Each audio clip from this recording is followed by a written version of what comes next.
ఇంక్లాబ్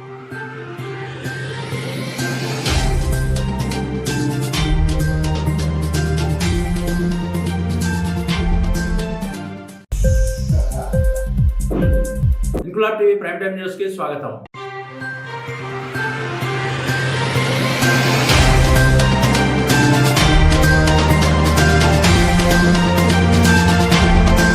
హుజూరాబాద్ నియోజకవర్గంలో అధికార ప్రతిపక్ష పార్టీల ఆధిపత్యం కోసం కళ్యాణలక్ష్మి చెక్కులను పంపిణీ చేయకుండా సంవత్సర కాలంగా కాలయాపన చేస్తున్నారని, వెంటనే లబ్ధిదారులకు చెక్కులు పంపిణీ చేయాలని సిపిఎం పార్టీ కరీంనగర్ జిల్లా కార్యదర్శి మిల్కూరి వాసుదేవరెడ్డి డిమాండ్ చేశారు. ఆదివారం హుజూరాబాద్ పట్టణ కేంద్రంలోని సిపిఎం పార్టీ కార్యాలయంలో విలేకరుల సమావేశంలో వాసుదేవరెడ్డి మాట్లాడుతూ, సంవత్సర కాలంగా కళ్యాణలక్ష్మి లబ్ధిదారులకు చెక్కులు పంపిణీ చేయకుండా ఉండడం మూలంగా చెక్కుల నిర్ణీత గడువు ముగిసి మళ్లీ పక్షం రోజుల క్రితం కొత్త చెక్కులు వచ్చినప్పటికీ పంపిణీ చేయకపోవడం శోచనీయమన్నారు. ప్రోటోకాల్ పేరుతో లబ్ధిదారులను ఇబ్బంది పెట్టకుండా వెంటనే చెక్కులు పంపిణీ చేయాలని, వారం రోజుల్లో పంపిణీ చేయని ఎడల లబ్ధిదారులతో కలిసి ఆర్డీఓ కార్యాలయాన్ని ముట్టడిస్తామని హెచ్చరించారు. ఈ సమావేశంలో పార్టీ జిల్లా కమిటీ సభ్యులు వెల్మారెడ్డి రాజిరెడ్డి, నాయకులు మైదంశెట్టి యుగంధర్ కుమారస్వామి తదితరులు పాల్గొన్నారు.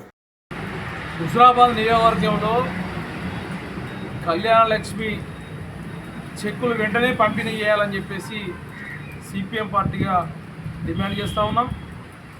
సంవత్సర కాలం పైగా పెళ్ళిళ్ళు అయినటువంటి ఆడపిల్లల తల్లిదండ్రులు ప్రభుత్వం నుండి వచ్చేటువంటి కళ్యాణలక్ష్మి చెక్కులు రాకపోవడం మూలంగా అప్పుల పాలై అట్లాగే మిత్తిలు గడ్డలేని పరిస్థితి ఉన్నటువంటి పరిస్థితులు ఉన్నారు.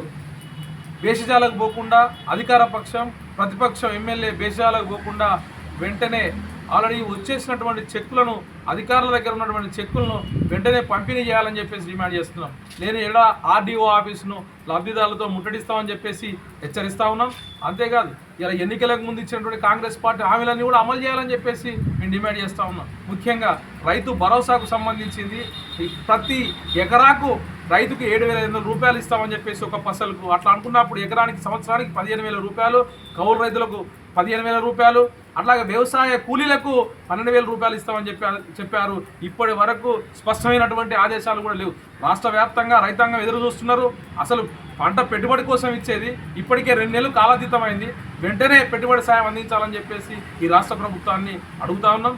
అంతేకాదు, ఇలా డబుల్ బెడ్రూమ్ ఇల్లు కట్టి ఏదైతే నిరుపయోగంగా ఉన్నటువంటి ఇళ్ళన్నీ కూడా పేద ప్రజలకు అందరికీ పంపిణీ చేయాలి, అర్హులైన పేదలకు పంపిణీ చేయాలని చెప్పేసి డిమాండ్ చేస్తున్నాం. ఇట్లా నిరుపయోగం ఉండడం మూలంగా అవి అసాంఘిక కార్యకలాపాల అడ్డగా మారినాయి, పశువుల పాకలుగా మారినాయి, గొర్రెల పాకలుగా మారినటువంటి పరిస్థితి ఉంది. మొత్తం కూడా ఆ మెటీరియల్ కూడా దొంగలు ఎత్తుకపోతున్నటువంటి పరిస్థితి కనిపిస్తూ ఉంది. కాబట్టి అర్హులైన పేదలందరినీ గుర్తించి ఈ డబుల్ బెడ్రూమ్లన్నీ పంపిణీ చేయాలని చెప్పేసి, లేని ఎల్లా సిపిఎం పార్టీ ఆధ్వర్యంలో పేదలందరినీ గుర్తించి ఇల్లు ఆక్రమిస్తామని చెప్పేసి హెచ్చరిస్తా ఉన్నాం.